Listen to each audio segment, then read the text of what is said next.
औज़ुबिल्लाहिमिनश्शैतानिर्रजीम बिस्मिल्लाहिर्रहमानिर्रहीम अस्सलामुअलैकुम। आज का जो हमारा लेक्चर नंबर 2 है वो है डोमिनेंस रिलेशंस के ऊपर।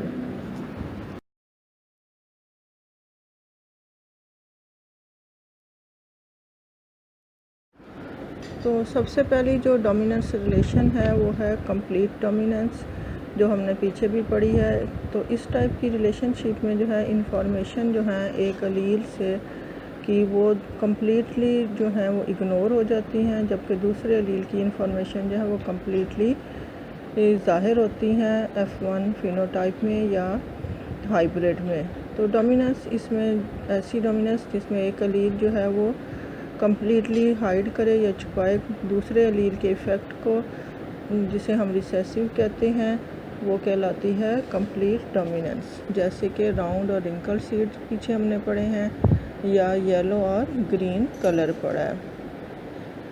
दूसरी जो रिलेशनशिप है डोमिनेंस की वो है इनकम्प्लीट डोमिनेंस। इनकम्प्लीट डोमिनेंस में हेटेरोजाइगोट्स जो है वो दोनों होमोजाइगोट्स के दरमियान में एक नई फिनोटाइप शो करता है। कोई भी जो है वो जो पेरेंट टाइप होती है वो डोमिनेंट नहीं होती, बल्कि एक थर्ड टाइप जो है वो या थर्ड खसूसियत जो है वो ज़ाहिर होती है। इसकी एग्जांपल जो है वो इनकम्प्लीट डोमिनेंस की वो फ्लावरिंग प्लांट जिसका नाम जापानीज़ फोरोक्लॉक है, उसमें सबसे पहले स्टडी की गई। इन 1899 Karen Correns worked on those flowers when he crossed a two breeding red flowered plant, capital R1, capital R2, with true breeding white flowered, capital R2, capital R2। तो F1 जो hybrid था वो pink flower थे। तो new type of phenotype जो थी उसका shade जो था वो इंटरमीडिएट था दोनों पेरेंट्स के, due to intermediate amount of pigment in petal. To find the clearest result he fertilised F1 pink flower self. तो F2 से जो है वो 3 फिनोटाइप्स शो हुई, जिसमें एक रेड थी, 2 पिंक और एक वाइट, जिससे उसने ये जाहिर किया कि रेड के लिए 2 अलील्स हैं R1 और वाइट के लिए भी 2 अलील हैं जो R2 कहलाते हैं। और जब दोनों को हम क्रॉस करते हैं तो एक कैपिटल R1 और एक कैपिटल R2 जो आपस में मिक्स होते हैं तो वो किसी के इफ़ेक्ट को छुपाते नहीं हैं, बल्कि दोनों इफ़ेक्ट ज़ाहिर होते हैं और इंटरमीडिएट कलर शो होता है। तो इस तरह की डोमिनेंस में जो है फिनोटिपिक रेशियो और जीनोटिपिक रेशियो जो हैं वो एक जैसी ही होती हैं, जैसे कि सामने डायग्राम में शो की गई हैं। उसके बाद है कोडोमिनेंस। कोडोमिनेंस जो है वो इक्वल और सेपरेट एक्सप्रेशन है बोथ अलील का, जो कि एक मिक्स्ड फिनोटाइप शो करती है। इस टाइप की जो है डोमिनेंस उसमें जो है वो इजीली शोन होती है biochemical phenotypes like blood types, heterozygotes phenotypes in this condition is completely different in quality from those of two homozygotes। phenotype जो है वो इंटरमीडिएट भी नहीं होती, बल्कि दोनों के प्रोडक्ट्स जो हैं वो एक दूसरे को प्रमोट करते हैं। जैसे कि अलील 1 जो है वो सब्सटेंस Y पैदा करेगा और अलील 2 जो है वो सब्सटेंस X पैदा करेगा। तो दोनों जो सब्सटेंस जब होंगे तो दोनों अलील जो हैं वो इंडिपेंडेंटली शो करेंगे हेटेरोजाइगोट में, और दोनों जो हैं वो प्रोडक्ट्स X और Y वहाँ पर मौजूद होंगे। कोडोमिनेंट हेटेरोजाइगोट जो हैं उसमें बहुत सब्सटेंसेस पाए जाएंगे एक ही वक्त में। इसकी एग्जांपल जो है वो लैंडस्टेनर और लिवाइन के वर्क से ज़ाहिर होती है, जिन्होंने MN blood group types man में जो है वो डिस्कवर की थी, जिसमें स्पेसिफिक एंटीजेंस जो हैं वो रेड ब्लड सेल के ऊपर मौजूद होते हैं। फंक्शन ऑफ दीज एंटीजन जो है वो ये है कि ये ख़ास किस्म की एंटीबॉडीज़ पैदा करती हैं। बेसिकली 2 टाइप्स की एंटीजेंस होती हैं, M एंटीजेंस जो कि जीन LM पैदा करता है M फिनोटाइप के लिए, और N एंटीजेंस जो कि जीन LN पैदा करता है N फिनोटाइप के। जब M और N एंटीजेंस दोनों प्रोड्यूस होती हैं, यानी ये दोनों जीन इकट्ठे होते हैं, तो फिर MN फिनोटाइप बनती है, जैसे कि ग्राफ में शो की गई है।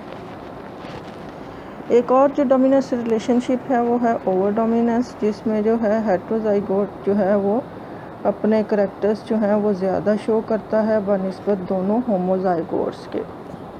इसकी एग्जांपल जो है वो है fluorescence pigment in eyes of Drosophila. Drosophila की आंखों में एक चमकदार पिगमेंट होता है।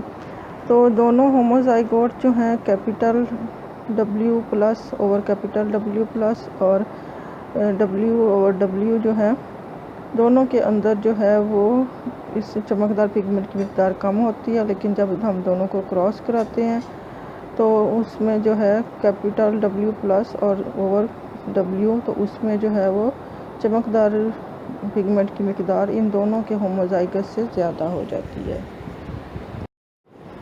नेक्स्ट जो रिलेशनशिप है वो है multiple alleles.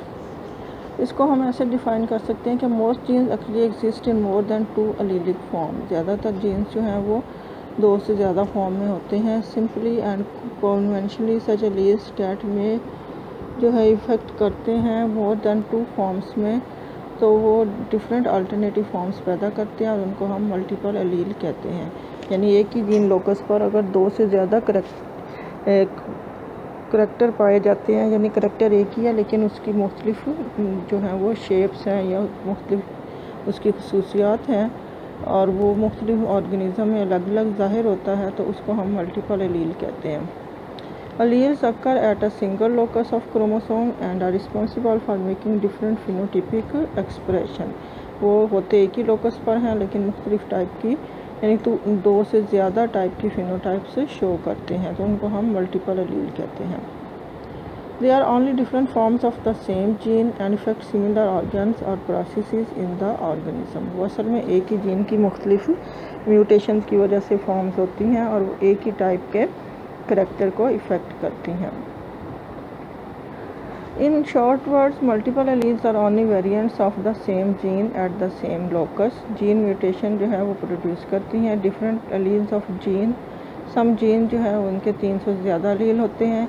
Any 2 of these multiple alleles can be present in the genome of a diploid organism at a time while a haploid organism has just 1 such allele in its genome.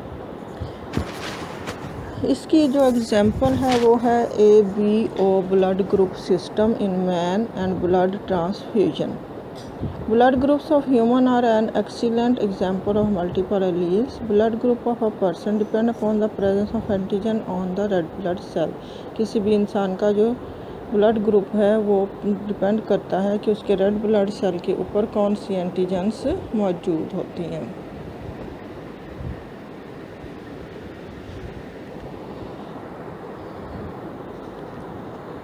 तो इसमें जो है वो gene 1 जो है वो mutation 1 उसमें हुई तो I1 बन गया, म्यूटेशन 2 पैदा हुई तो IB ब्लड ग्रुप बन गया और म्यूटेशन 3 पैदा हुआ तो O ग्रुप बन गया। तो ब्लड ग्रुप A जो है वो सीरम एंटीबॉडी B जो है उसमें ब्लड ग्रुप A जो है उसके अंदर जो है वो सेल के ऊपर एंटीजन A होती है रेड ब्लड सेल के ऊपर, और उसके सीरम में जो है एंटीबॉडी B पाई जाती है। तो ये जो है it does not accept blood from B that is transfused into इट। तो ये B का ब्लड ग्रुप अपने अंदर एडजस्ट नहीं कर सकता। इसी तरह ब्लड ग्रुप B जो है जिसमें सीरम एंटीबॉडी A होता है वो A के बिल्कुल अपोजिट होता है। तो अगर जीन I के ऊपर कैपिटल A मौजूद होगा तो ब्लड ग्रुप टाइप A बनेगा, और अगर जीन I के ऊपर कैपिटल B मौजूद होगा तो ब्लड ग्रुप टाइप B बनेगा। और अगर ये दोनों IA और IB इकट्ठे होंगे तो ये ब्लड ग्रुप AB बनेगा, और अगर जो है दोनों में से कोई भी मौजूद नहीं होगा I के ऊपर जिसे हम स्मॉल I से शो करेंगे तो फिर इसमें ब्लड ग्रुप O बनेगा। उसके बाद हम देखते हैं कि इसकी डिस्कवरी और जेनेटिक बेसिस क्या है। कैरल लैंडस्टेनर ने 1901 में ABO blood group system discover किया था। इसकी 4 फिनोटाइप्स हैं जो हमने ऊपर देखी हैं। तो उसके ऊपर जो है वो पॉलीमॉर्फिक जीन I की वजह से होता है। जीन I जो है वो क्रोमोसोम नंबर 9 पर मौजूद होता है। इसके 3 मल्टीपल एलील होते हैं, I के ऊपर कैपिटल A, I के ऊपर कैपिटल B और स्मॉल I।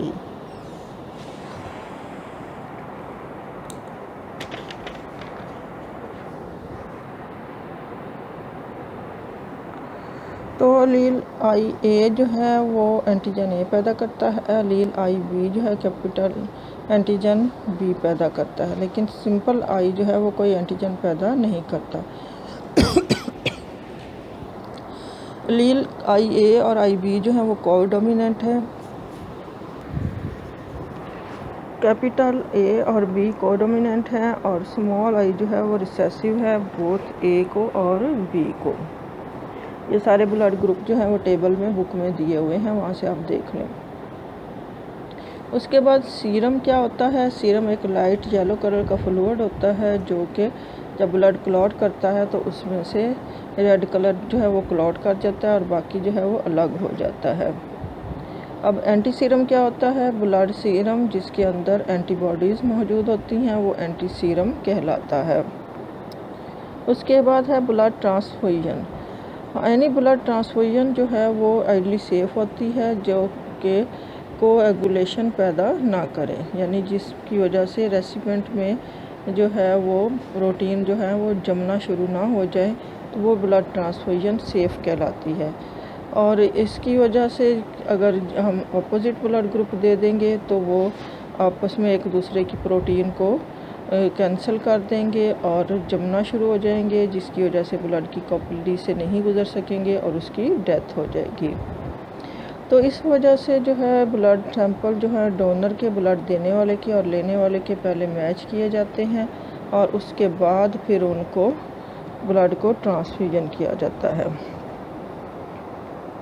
उसके बाद है efficient use of blood group studies.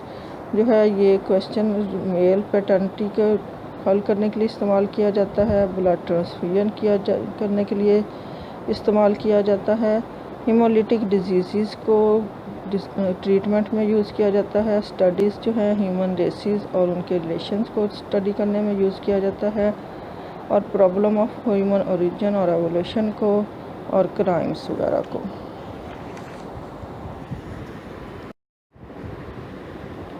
अब हम देखते हैं कि RH ब्लड ग्रुप सिस्टम क्या होता है।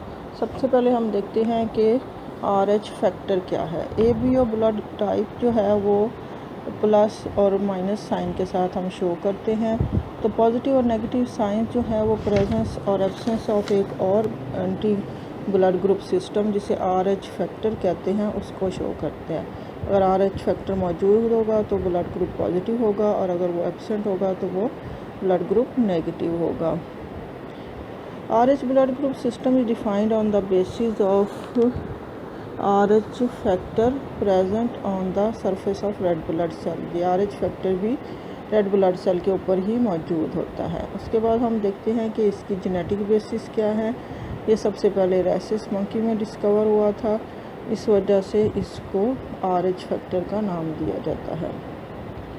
तो इसके 3 जीन्स हैं C, D and E which occupy 2 tightly linked locus. ये 2 लोकस पर मौजूद होते हैं जो बिल्कुल एक दूसरे के साथ एडजस्ट होते हैं। तो अलील ऑफ जीन D जो हैं वो 1 लोकस पर होते हैं जिसे लोकस D कहते हैं, और ये प्राइम इम्पोर्टेंस या सबसे ज़्यादा अहमियत का हामिल है, वाल जीन C और E जो हैं वो दूसरे लोकस पर होते हैं, यानी D लाजमी होगा और C जो है वो दूसरे लोकस पर होगा या E होगा। तो जीन D जो है उसके 2 एलील्स हैं, कैपिटल D और स्मॉल d। कैपिटल D जो है वो स्मॉल d के ऊपर कम्प्लीटली डोमिनेंट है। तो पर्सन जिसकी जीनोटाइप कैपिटल D होगी या कैपिटल D स्मॉल d होगी, उसके रेड ब्लड सेल के ऊपर RH फैक्टर मौजूद होगा और वो RH पॉजिटिव कहलाएगा। जिसकी फिनोटाइप स्मॉल d होगी उसके ऊपर कोई RH फैक्टर नहीं होगा, उसे हम RH नेगेटिव कहेंगे। Unlike the naturally occurring anti-A and anti-B antibodies of ABO system, anti-RH antibodies productions receive a stimulus by the human RH antigen itself. An RH negative person does not produce anti-RH antibodies unless he is exposed to RH antigens from RH blood transfusion. An RH positive donor is totally incompatible for RH negative recipient, यानी positive blood group कभी भी negative को नहीं दिया जा सकता, लेकिन negative जो है वो पॉजिटिव को दिया जा सकता है। अगर नेगेटिव वाले को पॉजिटिव का कोई भी 1 या 2 ब्लड सैंपल मिल गए या 1-2 रेड ब्लड से मिल गए तो उसके अंदर जो है वो anti-RH एंटीबॉडीज़ पैदा होना शुरू हो जाएंगी, जिसकी वजह से RH नेगेटिव ब्लड ग्रुप जो है वो उसके अंदर RH पॉजिटिव के लिए रिपल्शन पैदा होना शुरू हो जाएगी। तो ये जो है ये एक बीमारी पैदा करता है जिससे एरिथ्रोब्लास्टोसिस फेटालिस कहती है, जिसमें जो है वो मदर और बेबी के ब्लड ग्रुप के अंदर इनकम्पैटिबिलिटी पैदा हो जाती है। अगर RH नेगेटिव वुमेन के अंदर RH पॉजिटिव बेबी पैदा हो तो उसके अंदर जो है वो RH पॉजिटिव जो है वो एंटीबॉडीज़ बनना शुरू हो जाती हैं, और जब नेक्स्ट बेबी पैदा होता है तो ये RH पॉजिटिव जो है बॉडीज़ वो नेक्स्ट बेबी के लिए रिस्क का बाइस बनती हैं।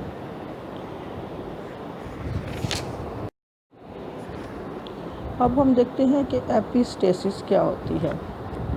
When an effect caused by a gene or gene pair at one locus interfere with or hides the effect caused by another gene or gene pair at another locus, such a phenomena of gene interaction is called epistasis। यानी एक gene locus पर मौजूद gene जब दूसरे locus पर मौजूद gene के effect को डिस्टर्ब करता है तो उसे हम कहते हैं epistasis. Relationship of epistasis with dominance. Epistasis जो है वो डोमिनेंस के साथ कंफ्यूज नहीं किया जाता करना चाहिए। डोमिनेंस जो है वो रिलेशनशिप होता है जीन्स के एलील्स के सेम लोकस पर, लेकिन ये जो है ये डिफरेंट लोकस के जीन्स का रिलेशनशिप है। इसकी एग्जांपल जो है वो बॉम्बे फिनोटाइप है। तो ABO ब्लड ग्रुप टाइप जो है जो इसके ऊपर A पॉजिटिव IA पॉजिटिव और IAB पॉजिटिव होता है वो डिपेंड करता है एक और अदर जीन के मौजूद होने को, जिसको जीन H कहते हैं। जीन H जो है वो क्रोमोसोम नंबर 19 पर मौजूद होता है और ये क्रोमोसोम नंबर 9 पर मौजूद APO लोकस को इफ़ेक्ट करता है। जीन H जो है ये एक ख़ास किस्म का कंपाउंड पैदा करता है जो कि सब्सटेंस H कहलाता है। सब्सटेंस H जो है वो एक एंजाइम पैदा करता है जो एक शुगर बनाता है जिसे ग्लाइकोप्रोटीन कहते हैं, और वो रेड ब्लड सेल के ऊपर पैदा होती है। तो एंटीजन A और एंटीजन B जो है वो दिस शुगर के साथ अटैच हो सकती है, यानी एंटीजन A कैपिटल A और एंटीजन कैपिटल B को रेड ब्लड सेल के ऊपर अटैच करने के लिए इस सब्सटेंस H का और इस शुगर का होना ज़रूरी है। अब जब कैपिटल H की बजाय स्मॉल h एलील मौजूद होता है तो ये इस शुगर मॉलिक्यूल को ग्लाइकोप्रोटीन में चेंज नहीं करता, जिसकी वजह से स्मॉल h इंडिविजुअल्स जो हैं उनके लिए एंटीजन कैपिटल A और एंटीजन कैपिटल B को अटैच करने के लिए साइट मौजूद नहीं होती। तो कैपिटल A और कैपिटल B एंटीजेंस मौजूद होने के बावजूद भी रेड ब्लड सेल के साथ अटैच नहीं होती और ब्लड के सीरम के अंदर वैसे ही फिरती रहती हैं। तो उनके रेड ब्लड सेल के जो हैं वो कैपिटल A और कैपिटल B एंटीजन मौजूद नहीं होती, हालांकि उनके अंदर A और B का जीन मौजूद होता है। तो फिनोटाइपिकली वो O की तरह बिहेव करते हैं, लेकिन जेनेटिकली वो O नहीं होते। दिस फिनोटाइप जो है वो बॉम्बे फिनोटाइप कहलाती है, जैसे सामने डायग्राम में दिखाई गई है। लास्ट जो रिलेशनशिप है वो है प्लियोट्रॉफी। When a single gene offers 2 or more traits, the phenomena is called pleiotropy, and such genes with multiple phenotypic effects are called pleiotropy. जब एक जीन जो है एक से ज़्यादा खसूसियात को कंट्रोल करता है तो उसको हम प्लियोट्रॉफी कहते हैं। इसकी एग्जांपल है ड्रोसोफिला में वाइट आई जीन है, वो shape of sponge storing organs फॉर्मेथिशिया को भी इफेक्ट करता है। ह्यूमन में वो जीन्स जो ग्रोथ रेट को इफेक्ट करते हैं वो वेट और हाइट को भी इफेक्ट करते हैं।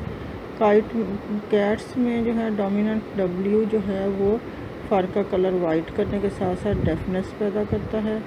Small w homozygous pigmented cats हैं, मेलानोसाइट्स होते हैं, वो फर के लिए पिगमेंट पैदा करते हैं और हेयर सेल को सुनने की सलाहियत भी देते हैं।